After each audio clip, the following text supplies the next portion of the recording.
La souffrance des personnages dans les mangas et les animés est complexe et profonde, servant à explorer des thèmes existentiels, moraux et émotionnels. La souffrance dans ces récits est souvent un moyen puissant de transformer les personnages, de les forcer à grandir et à se remettre en question.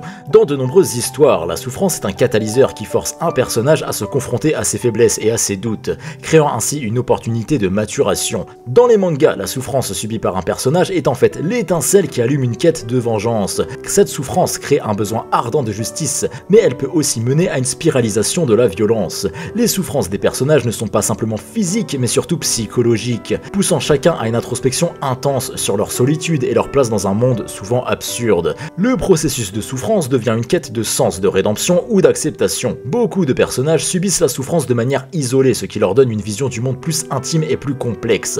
Cependant, leurs souffrances finissent par les connecter à d'autres, créant des liens d'empathie et de solidarité. En somme, la souffrance dans les mangas et les animés est utilisée pour approfondir les personnages, déclencher leur évolution et offrir des réflexions profondes sur la vie. Elle joue un rôle essentiel dans le développement des arcs narratifs, rendant les histoires plus riches et plus engageantes pour les spectateurs et lecteurs. Moi c'est Pegasus et aujourd'hui on va s'intéresser à 7 personnages qui ont beaucoup trop souffert dans le monde des mangas et des animés. Et on aurait pu en citer tellement d'autres et pourquoi pas le faire dans une deuxième partie. Si ce format de vidéo vous plaît, n'hésitez pas à me partager tout ça en commentaire et surtout à me partager quel est le personnage qui vous a plus brisé le cœur.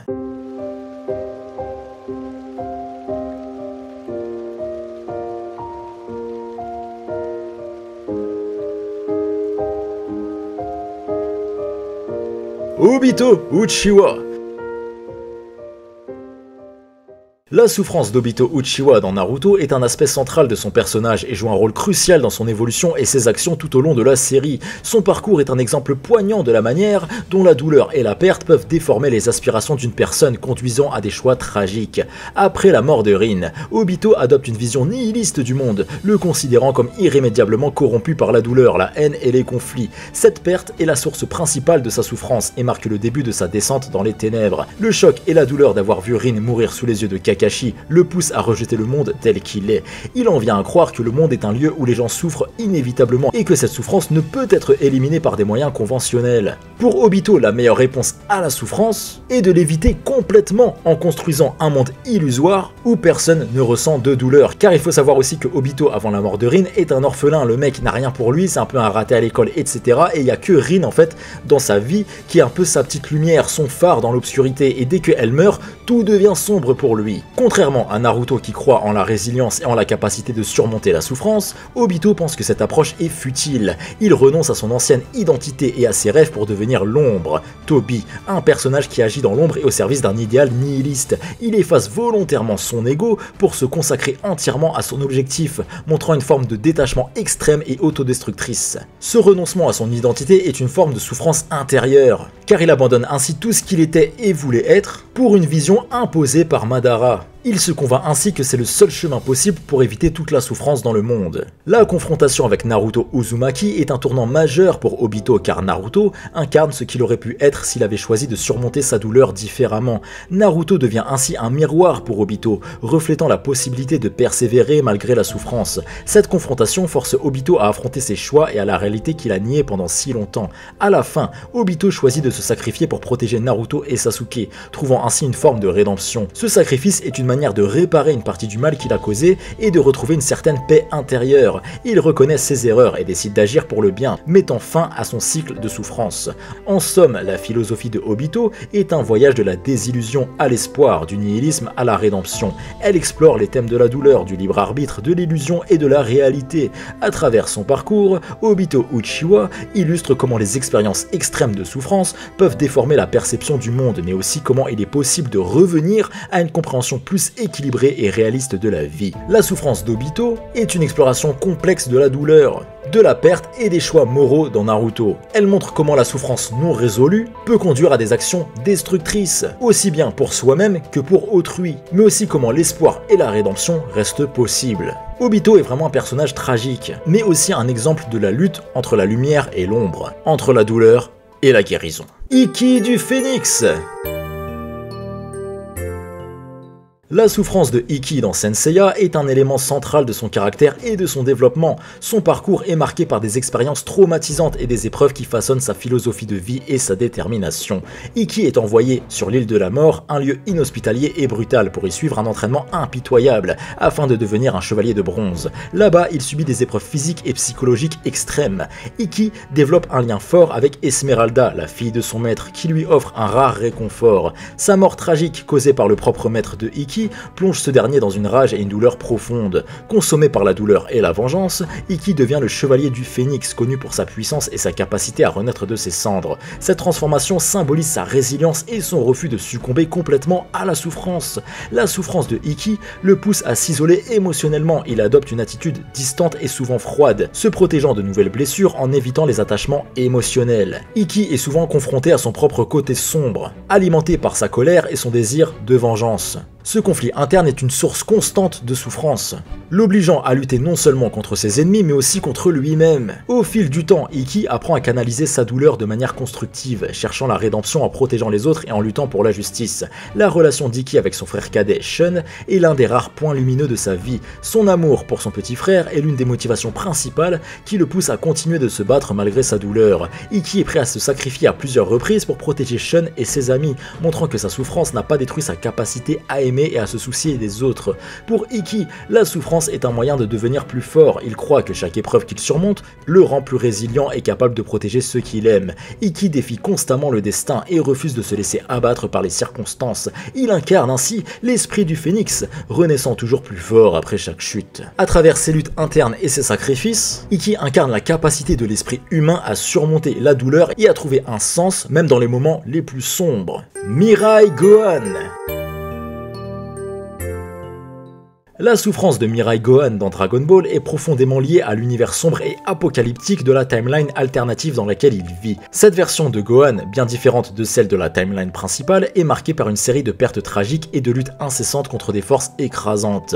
La mort de son père Goku à cause d'un virus cardiaque est l'un des premiers coups durs pour Mirai Gohan. Sans Goku, le protecteur emblématique de la Terre, le monde perd l'une de ses plus grandes forces. Gohan assiste à la mort de ses amis et mentors comme Piccolo, Vegeta, Krillin et les autres guerriers Z, tous tués par les redoutables cyborgs C-17 et C-18. Ces pertes le laissent seul pour défendre la Terre. En tant que dernier survivant des guerriers Z, Gohan porte la lourde responsabilité de protéger ce qui reste de l'humanité. Cette charge est immense, d'autant plus qu'il est encore jeune et relativement inexpérimenté par rapport à ses prédécesseurs. Gohan prend sous son aile Trunks, le fils de Vegeta et Bulma, et l'entraîne pour devenir un futur défenseur de la Terre. Cette mission est à la fois un espoir et un fardeau, car il sait que l'avenir de la planète repose sur les épaules de ce jeune garçon. Lors d'un combat particulièrement intense contre C-17 et C-18, Gohan perd son bras gauche, ce qui diminue encore plus ses capacités. Malgré cela, il continue de lutter jusqu'à son dernier souffle, faisant preuve d'un héroïsme exceptionnel. Le monde de Mirai Gohan est sombre et désolé, avec très peu d'espoir de rédemption. Il est souvent seul, se battant pour une cause vraiment désespérée. Gohan est hanté par les souvenirs de ses amis et de sa famille disparus, ce qui alourdit encore plus son cœur et son esprit. Cette solitude émotionnelle est encore plus pour lui une source de souffrance. Bien que sa vie soit marquée par la douleur et la perte, le sacrifice de Gohan devient un symbole d'espoir et d'inspiration pour Trunks. Gohan meurt en héros, transmettant à Trunks la détermination de continuer à se battre et à protéger ce qui reste de l'humanité. La souffrance de Mirai Gohan n'est pas vaine, car elle forge Trunks en un guerrier déterminé et fort, prêt à affronter l'adversité et à changer le cours de l'histoire. La souffrance de Mirai Gohan est un élément central de sa tragique histoire. Son courage, malgré les pertes immenses et l'isolement, le distingue comme l'un des personnages les plus poignants et l'un des plus admirables de l'univers de Dragon Ball. Kenshiro! La souffrance de Kenshiro dans Hokuto no Ken est une composante majeure de son personnage et de l'histoire. Il est constamment confronté à des pertes, des trahisons et des sacrifices dans un monde post-apocalyptique, ravagé par la violence et la barbarie. L'un des traumatismes initiaux de Kenshiro est l'enlèvement de Yuria, son amour d'enfance, par son ancien ami et rival Shin. Kenshiro est gravement blessé lors de cette confrontation et il croit plus tard que Yuria s'est suicidé pour échapper à Shin. La perte de Yuria devient une motivation puissante pour Kenshiro, qui traverse des terres dévastées pour retrouver son amour et se venger de ceux qui lui ont causé du tort. Dans un monde où la loi du plus fort règne, Kenshiro prend sur lui la responsabilité de protéger les innocents et les opprimés. Ce devoir est lourd, car il est souvent le seul rempart contre la brutalité des seigneurs de guerre et des pillards. Être un défenseur des faibles signifie souvent que Kenshiro doit marcher seul, portant le poids de la souffrance des autres tout en cachant ses propres blessures émotionnelles. Le combat avec Rao, son frère, est l'un des moments les plus marquants et émotionnellement intenses. Kenshiro doit vaincre son frère pour restaurer l'équilibre du monde,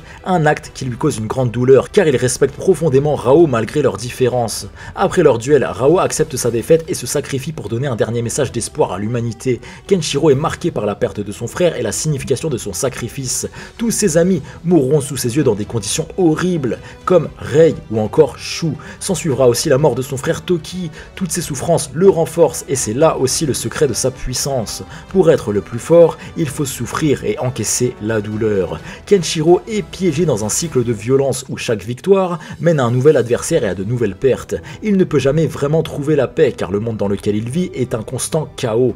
Malgré tout, Kenshiro ne perd jamais espoir. La souffrance de Kenshiro est à la fois personnelle et universelle. Il endure des pertes intimes comme la disparition de Yuria, la mort de ses amis et la mort de ses frères, tout en portant le fardeau des souffrances d'un monde brisé. Son parcours est une lutte constante entre le devoir, la vengeance et la recherche de paix, le définissant ainsi comme un héros tragique dont la douleur est le moteur de sa force et de sa détermination. Seto Kaiba!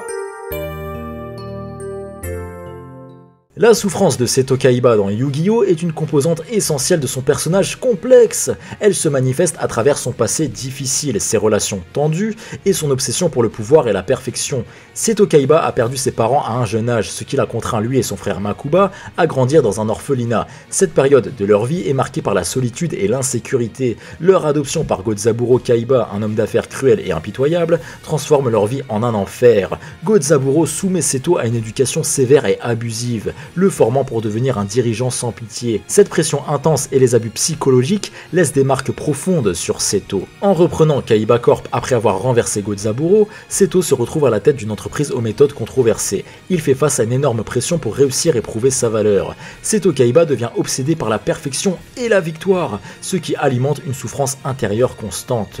Son besoin de contrôle et de supériorité sur ses adversaires, notamment Yugi, est une manifestation de cette souffrance. L'amour et la protection qu'il voit à son frère Makuba sont parmi les rares aspects positifs de la vie de Kaiba. Cependant, cela devient aussi une source de stress et d'inquiétude constante car il se sent responsable du bonheur et de la sécurité de son petit frère. La peur de perdre Makuba, que ce soit par les forces extérieures ou par son propre échec, est une source de souffrance omniprésente pour Seto.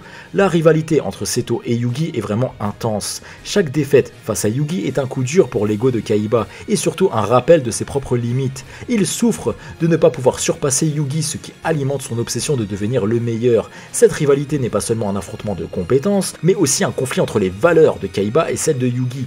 Kaiba lutte avec son propre sens de l'honneur et la reconnaissance que Yugi représente un idéal différent de force et de compassion. Seto Kaiba a appris à réprimer ses émotions en raison de son éducation rigide. Ce déni de sa vulnérabilité est à la fois une protection et une source de douleur, car il l'empêche de créer des liens profonds avec les autres. Son besoin d'indépendance et sa méfiance envers les autres le conduisent à un isolement émotionnel, même entouré. Kaiba se sent souvent seul, incapable de faire confiance ou de s'ouvrir aux autres. L'ombre de Gozaburo plane constamment sur Seto. Il lutte pour ne pas devenir comme lui, ce qui est un conflit intérieur intense et une source de souffrance constante. La souffrance de Seto Kaiba est profondément enracinée dans son passé traumatique, dans ses relations tendues et sa quête incessante de perfection et de pouvoir. Ce sont ces douleurs qui le façonnent en tant que personnage tragique et complexe, tiraillé entre son besoin de contrôle et son désir de protéger ceux qu'il aime. Malgré son extérieur dur et stoïque, Kaiba est un personnage hanté par son passé et par ses propres démons, ce qui ajoute une profondeur considérable à son rôle dans Yu-Gi-Oh! En tout cas les amis, si vous voulez en savoir plus sur Seto Kaiba, je vous ai sorti déjà une vidéo qui s'appelle Pourquoi Kaiba est le meilleur personnage de Yu-Gi-Oh! Une vidéo dans laquelle on analyse en profondeur ce personnage qui est vraiment incroyable. Oui, Trafalgar dit Waterloo. La souffrance de Trafalgar Law dans One Piece est profondément ancrée dans son passé tragique, ses pertes personnelles et sa quête de vengeance. Trafalgar Law est originaire de Flévence, une ville prospère grâce à l'extraction du plomb. Le gouvernement mondial a caché la toxicité du plomb et quand les habitants de cette ville ont commencé à tomber malades, tous ont été exterminés, craignant une contagion. La ville entière a été détruite et la famille de Law a été massacrée. Law a perdu ses parents et sa sœur lors du massacre de Flévence, ce qui a engendré une profonde haine envers le gouvernement mondial et ceux qui avaient causé cette tragédie. À seulement 10 ans, Law a été témoin de l'horreur et de la brutalité, ce qui a laissé une empreinte indélébile en lui. Après la destruction de Flévence, Law a rejoint les pirates de Don Flamingo. Il a été formé dans un environnement cruel et violent, où il a été façonné pour devenir un assassin. Don Quijote Rocinante, alias Corazon, le frère de Don Flamingo, a vu l'innocence en Law et a décidé de le sauver. Cependant, cette relation a été brève mais intense, car Corazon a été tué par Don Flamingo, ce qui a ajouté à la douleur et à la perte de Law. Corazon a trahi son frère Don Flamingo pour sauver Law, ce qui a conduit à sa mort. Avant de mourir, il a réussi à donner le fruit du démon Ope Ope no Mi à Law, ce qui a sauvé sa vie, mais l'a laissé seul et rempli de désirs de vengeance. Law a promis de détruire Don Flamingo en mémoire de Corazon, ce qui est devenu sa principale motivation. La vie de Law a été définie par sa quête de vengeance contre Don Flamingo, un poids qui a affecté ses décisions et sa vision du monde. Bien qu'il soit un pirate, Law lutte constamment avec son passé et les cicatrices émotionnelles laissées par les tragédies qu'il a vécues. Après la chute de Don Flamingo, Law découvre qu'il peut trouver une nouvelle voie et des raisons de continuer à vivre au-delà de la simple vengeance. La souffrance de Trafalgar Law est une combinaison de pertes tragiques, de traumatismes d'enfance et une quête de vengeance profondément enracinée. Son histoire dans One Piece est celle d'un homme brisé par la tragédie, mais qui trouve progressivement un sens et un but au-delà de sa douleur grâce à ses alliances et à son désir de faire le bien, honorant ainsi la mémoire de ceux qu'il a perdus. Bon, dans One Piece, on va pas se mentir, il y a énormément de personnages qui ont énormément souffert. Je pense notamment à Kuma, à Sanji, à Nami, bref, énormément de personnages. On en parlera probablement dans une partie 2. Erza Scarlet. Son passé difficile et les épreuves qu'elle traverse forgent sa force intérieure et son dévouement envers ses amis. Erza a été capturée et réduite en esclavage dans la tour du paradis lorsqu'elle était enfant. Elle a été soumise à des travaux forcés et à des traitements inhumains. Une période de sa vie marquée par la souffrance physique et émotionnelle. Elle a d'ailleurs perdu un œil. Pendant son esclavage, Erza s'est liée d'amitié avec d'autres enfants captifs, mais a subi la douleur de les voir souffrir et dans certains cas, mourir. La rébellion qu'elle a menée pour se libérer a également été un moment de grande perte et de douleur, puisque Jelal, un ami d'enfance et son amour de jeunesse, l'a trahi lorsqu'il est tombé sous l'influence maléfique. Cette trahison a causé une profonde blessure émotionnelle à Erza. Erza se sent coupable de ne pas avoir pu sauver Jelal de l'obscurité, ce qui ajoute à son fardeau émotionnel. En tant que membre respecté et puissant de la guilde Fairy Tail, Erza porte une énorme responsabilité. Elle ressent souvent le besoin de protéger ses camarades à tout prix, ce qui l'a conduit à imposer des attentes très élevées et à s'engager dans des combats qu'elle pourrait éviter. Erza a appris à cacher sa douleur et ses émotions pour paraître forte devant les autres. Cette façade de dureté masque souvent une grande souffrance intérieure. Elle porte constamment des armures comme une carapace pour cacher sa propre fragilité. En raison de son passé et de sa nature réservée, Erza a du mal à s'ouvrir complètement aux autres. Bien qu'elle soit entourée d'amis dans la guilde, elle ressent souvent une profonde solitude due à son incapacité à partager ses blessures les plus profondes. Malgré son amour pour ses camarades, Erza garde souvent ses distances émotionnelles, ce qui peut la faire paraître froide ou distante. Le passé d'Erza l'a poussée à devenir extrêmement forte pour ne pas revivre les horreurs de son enfance. Cette détermination est à la fois sa plus grande force et une source de souffrance, car elle s'impose des normes impossibles à atteindre. Elle lutte constamment contre son propre sentiment d'insuffisance, craignant de ne pas être à la hauteur des attentes qu'elle s'est fixées. Une partie du voyage d'Erza consiste à accepter son passé douloureux et à utiliser ses expériences pour devenir plus forte. Son évolution dans Fairy Tail montre comment elle apprend à s'appuyer sur ses amis et à trouver un équilibre entre force et vulnérabilité. La souffrance de Erza est enracinée dans son passé d'esclave. La trahison de Jelal est le fardeau de ses responsabilités. Cependant, c'est cette même souffrance qui la pousse à devenir une guerrière redoutable. Sa capacité à transformer sa douleur en puissance et à protéger ce qu'elle aime fait de Erza un personnage profond et inspirant dans Fairy Tail. Enfin voilà les amis, c'était 7 personnages qui ont beaucoup trop souffert dans le monde des mangas et des animés. N'hésitez pas à me partager en commentaire, encore une fois, quel personnage vous a le plus ému dans l'histoire des mangas et des animés. On aurait pu en citer énormément d'autres bien évidemment, mais on se fera sûrement une partie 2 si ce genre de format vous plaît. N'hésitez pas à me partager tout ça. en commentaire. Enfin bref, merci beaucoup d'avoir regardé cette vidéo jusqu'au bout. Quant à nous, on se retrouve très vite sur la chaîne comme d'habitude pour plein d'autres vidéos manga, animés, etc. Donc restez branchés. D'ici là surtout, prenez soin de vous. Je vous embrasse, à bientôt. Salut!